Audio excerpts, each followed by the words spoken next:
ಚಿತ್ರದಲ್ಲಿ ಅಣ್ಣ ಅವರು ಓಡಿಸ್ತಾ ಇರುವಾಗ ಅವ್ರಿಗೆ ಪ್ರೇಮ ಮುಖ್ಯ, ಪ್ರೇಮಿ ಮುಖ್ಯ, ಅವಳು ಟ್ರೈನ್ ಹಿಡಿಬೇಕು ಅನ್ನೋದು ಮುಖ್ಯನೇ ಹೊರತು ಬೈಕ್ ಹೋಗ್ತಾ ಇದ್ದಾಗ ಮುಳ್ಳು ಗಿಡ್ಲು ಎಲ್ಲ ಸಿಗ್ತಾ ಇರುತ್ತೆ, ಮುಳ್ಳು ಪ್ಯಾಂಟೆಲ್ಲ ತರ್ಚೋಗ್ತಾ ಇರುತ್ತೆ, ರಕ್ತ ಬರ್ತಾ ಇರುತ್ತೆ, ಗಾಡಿ ಬೀಳ್ತಾ ಇರ್ತಾರೆ, ಎತ್ತಾರೆ, ಏನೇ ಆದರೂ ಕೂಡ ಆ ಟ್ರೈನ್ ಹತ್ರ ಹೊಟ್ಟೋಗ್ಬಿಡ್ಬೇಕು.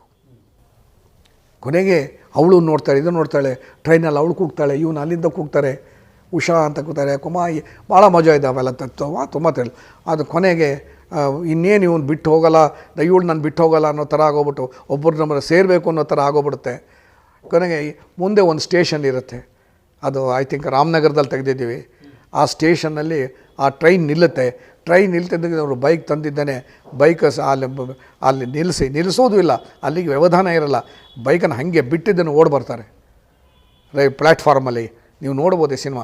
ಆ ಪ್ಲ್ಯಾಟ್ಫಾರ್ಮಲ್ಲಿ ಟ್ರೈನ್ ನಿಂತಿರುತ್ತೆ, ಅವಳು ಕಿಟಕಿ ಹತ್ರ ಬಂದಿರ್ತಾಳೆ, ಇವ್ರು ಓಡಿ ಬಂದಿದ್ದಾನೆ, ಇವಳು ನೋಡ್ತಾರೆ, ಉಷಾ ಅಂತ ನೋಡ್ತಾರೆ, ಕುಮಾರ್ ಅಂತ ನೋಡ್ತಾಳೆ, ಅವಳು ಇಳಿದು ಬರ್ತಾಳೆ, ಇವ್ರು ನೋಡ್ತಾರೆ, ಹತ್ತಿರ ಒಬ್ಬರು ಬರ್ತಾರೆ, ಒಬ್ಬರನ್ನೊಬ್ಬರು ಎಂಬ್ರೇಸ್ ಮಾಡ್ಕೋತಿದ್ದಂಗೆ ಗಾರ್ಡು ಗ್ರೀನ್ ಫ್ಲ್ಯಾಗ್ ತೋರಿಸ್ಬಿಟ್ಟು ಅಂತ ವಿಜುವಲ್ ಹೊತ್ತಾನೆ, ಟ್ರೈನ್ ಹೊರಡ್ತಾ ಇರ್ತಾರೆ, ಟ್ರೈನ್ ಹಿಂಗೆ ಹೋಗ್ತಾನೆ ಇರ್ತಾರೆ, ಇಬ್ಬರು ಒಬ್ಬರನ್ನೊಬ್ಬರು ಅಪ್ಕೊಂಡಿರ್ತಾರೆ. ನಾನು ನಿನ್ನ ಮರೆಯಲಾರೆ. ಇದು ನನ್ನ ಜೀವನ ಪರ್ಯಂತ ಮರೆಯಲಾದ ಚಿತ್ರ. ನೀವು ಅಸಿಸ್ಟೆಂಟ್ ಡೈರೆಕ್ಟ್ರು, ಬಟ್ ನನ್ನ ಮನಸ್ಸು ಬಹಳ ಇವತ್ತು ಕೂಡ ನಾನು ಎಷ್ಟೇ ಸಿನಿಮಾ ಮಾಡಿದ್ರು ಕೂಡ ಈ ಸಿನಿಮಾನ ನಾನು ಮರೆಯೋಕ್ಕಾಗೋದಿಲ್ಲ. ಈ ಸಿನಿಮಾ ಅಣ್ಣವರು ಬೈಕ್ ಹೆಂಗೆ ಕಲ್ತರು ಸರ್? ಸ್ಪೆಷಲ್ ಪ್ರಾಕ್ಟೀಸ್ ಏನಾದ್ರು ಮಾಡ್ತಿದ್ರ? ಒಂಚೂರು ಮಾಡಿರಬೇಕು, ಯಾಕೆಂದರೆ ಇದಾದ ಮೇಲೆ 2 ಕನಸು ಬಂತ. 2 ಕನಸಲ್ಲಿ ಒಂದು ಸ್ಕೂಟ್ರು ಓಡಿಸ್ತಾರೆ.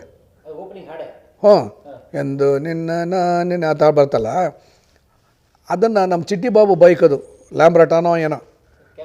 ಹಾಂ, ಅವರು ನನ್ನನ್ನು ಓಡಿಸ್ಬೇಕಣ್ಣ, ನನ್ನ ಗಾಡಿನೇ ಓಡಿಸೋಣ ಅಣ್ಣ ಅಂದರು. ಮದ್ರಾಸಿಂದ ಕುದುರೆ ಮುಖಕ್ಕೆ ಎಲ್ಲೋ ತಂದಿರೋ ಆ ಗಾಡಿನ ಲಾರಿಲಿ ಹಾಕ್ಕೊಂಡು, ಲ್ಯಾಂಬ್ರಟಾನೋ ಏನೋ ಇರಬೇಕು, ಲ್ಯಾಂಬ್ರಟಾನೇ ಅವತ್ತು, ವೆಸ್ಪಾ ಇರಲಿಲ್ಲ, ಅದನ್ನು ಅಣ್ಣವ್ರು ಓಡಿಸ್ತಾರೆ. ಆ ಥರ ಎಲ್ಲನೂ ಏನು ಬೇಕೋ ಕಲ್ತ್ಕೋತಾರೆ ಅವರು ಅವೆಲ್ಲ.